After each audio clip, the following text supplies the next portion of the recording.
La publication du rapport de la commission indépendante concernant les abus sexuels dans l'Église, l'acronyme c'est la CIAZ, a été présentée aux catholiques et à tous les citoyens français ce mardi 5 octobre de façon objective et rigoureuse par son président, M. Jean-Marc Sauvé, laquelle publication était précédée d'une intervention d'1 quart d'heure du fondateur de l'association La Parole Libérée, M. François Deveau, victime lui-même lorsqu'il était enfant, avec de nombreux amis de son âge, des actes pédocriminels à répétition du tristement célèbre Bernard Prénat. Et cette révélation constitue un événement absolument unique dans les 20 siècles de l'histoire de l'Église. 20 siècles après que Jésus de Nazareth ait proclamé « Celui qui est un scandale, une occasion de chute pour un seul de ces petits qui croient en moi, il est préférable pour lui qu'on lui accroche au cou une de ces meules que tournent les ânes et qu'il soit englouti en pleine mer. Malheureux le monde à cause des scandales, poursuit Jésus, il est inévitable qu'arrivent les scandales, cependant, malheur à celui par qui le scandale arrive. On dirait que Jésus, dans sa vision prophétique de l'avenir de l'humanité, parlait du caractère inévitable des scandales comme s'il s'agissait de cas isolés. Mais en lisant cette prophétie nous-mêmes, nous ne pouvions imaginer qu'immédiatement après les dizaines de millions de victimes de la Seconde Guerre mondiale, on découvrirait sur une durée de 70 ans cet enfer humain et spirituel, pour reprendre un terme spécifiquement évangélique, de 300 000 victimes de la pédocriminalité dans la seule Église catholique de France.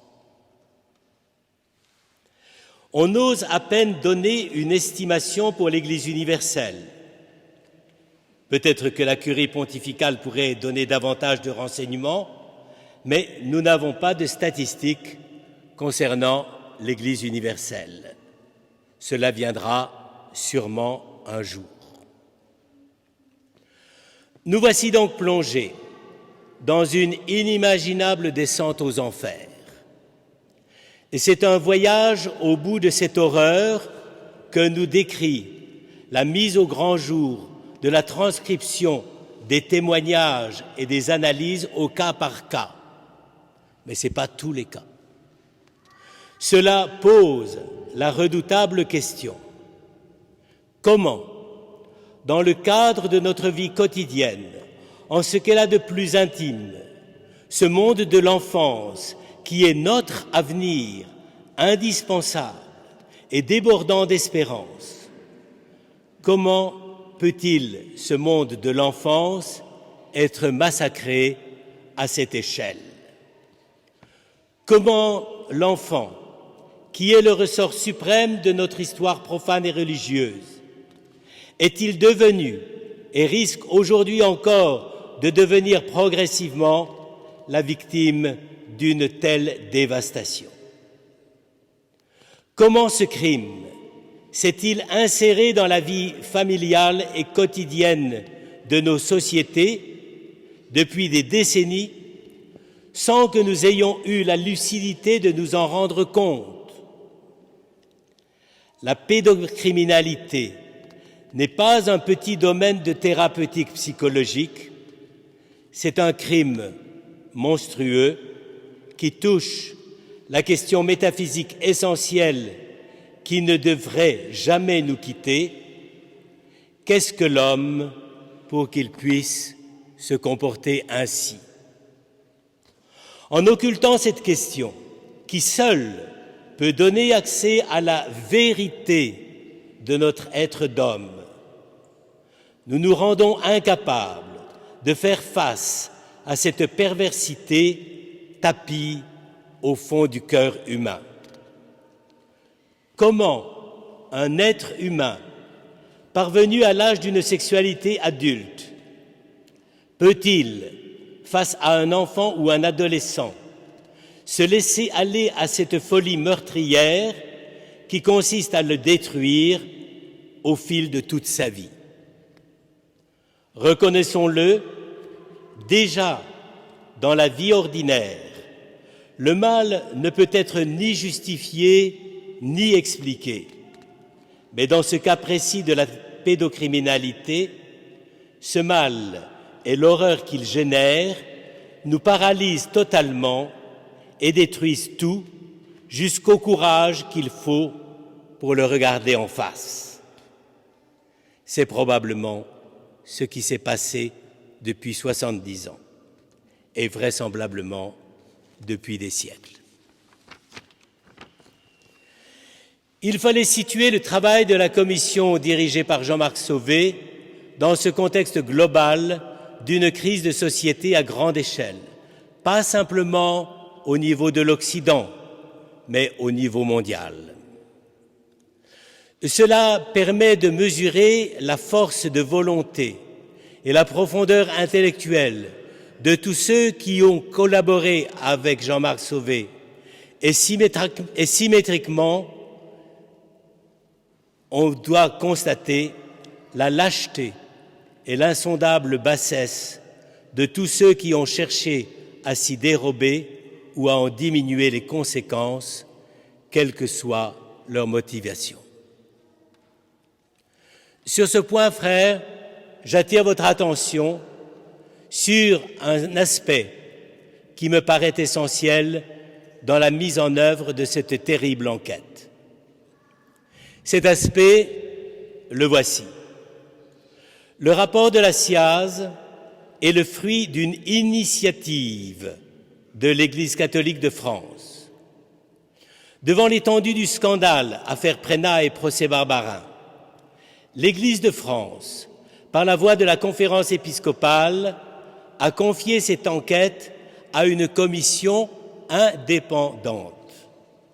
À ma connaissance, de toutes les institutions ayant une dimension spirituelle universelle, l'Église de France est l'une des premières à avoir décidé de prendre la mesure de ce qui s'est passé dans les 7 dernières décennies. Soucieuse d'assurer l'indépendance de l'enquête, la Conférence des évêques a confié à Jean-Marc Sauvé le soin d'assurer la direction de la commission et de sélectionner ses membres au nombre de 21.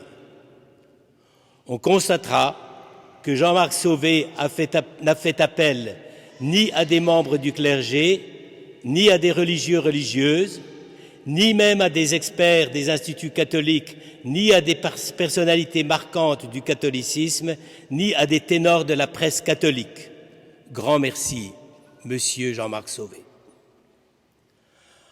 En parlant d'initiative dans la mise en évidence de cette réalité criminelle, il faut aussi souligner le rôle joué par l'association La Parole Libérée, à qui la SIAZ a voulu manifester une dette de reconnaissance en donnant à son fondateur, François Deveau, le douloureux honneur d'inaugurer la séance de publication du rapport.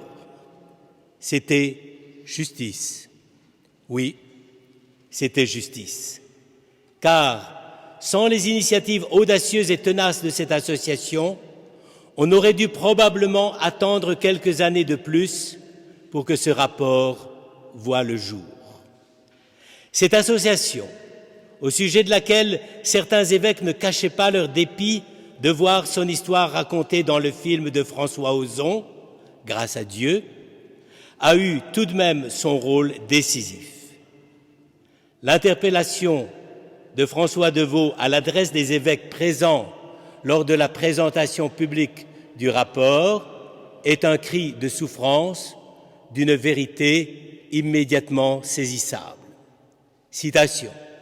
« Ce qu'il vous faut comprendre, messieurs, dit-il aux évêques, c'est que vous êtes une honte pour notre humanité. » Et pourtant, ce sont les évêques qui ont initié le processus. On doit donc leur reconnaître un certain désir de la vérité, l'orientation vers la reconnaissance des faits. Mais pour une fois,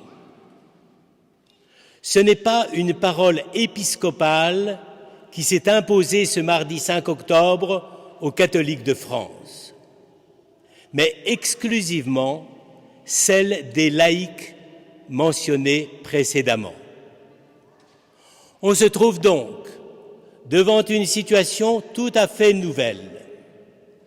Un corps épiscopal qui ne peut en aucun cas se dérober à la parole des membres de cette commission qui se sont fait l'écho des victimes des prêtres pédocriminels.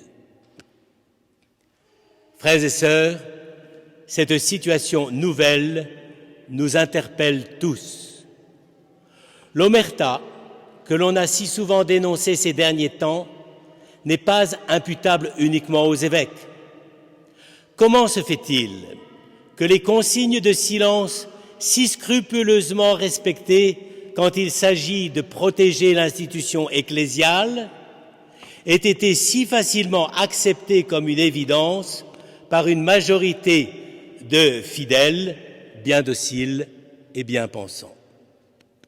Après tout, il est possible que cette douloureuse et tragique affaire marque un tournant dans la relation qui doit exister entre les membres d'un peuple et ses pasteurs. Les réformes proposées par la SIAZ dans son document vont à plusieurs reprises faire état de la nécessité de modifications profondes dans la structure juridique de gouvernement de l'Église. Puisqu'ils ont demandé à la Commission de donner son avis, les évêques seront tenus de répondre en communion avec Rome aux suggestions qui leur ont été faites dans les 45 recommandations qui sont énoncées par le rapport aux pages 52 à 65, que je vous recommande de lire si vous en avez la curiosité. Et les fidèles baptisés auront le devoir de leur manifester en toute liberté leur propre réaction inspirée par ce rapport de la SIAZ. La vérité de l'Église, comme sacrement et messagère du salut, est à ce prix. Frères et sœurs, inutile d'ajouter « Amen », il me semble que ça va de soi.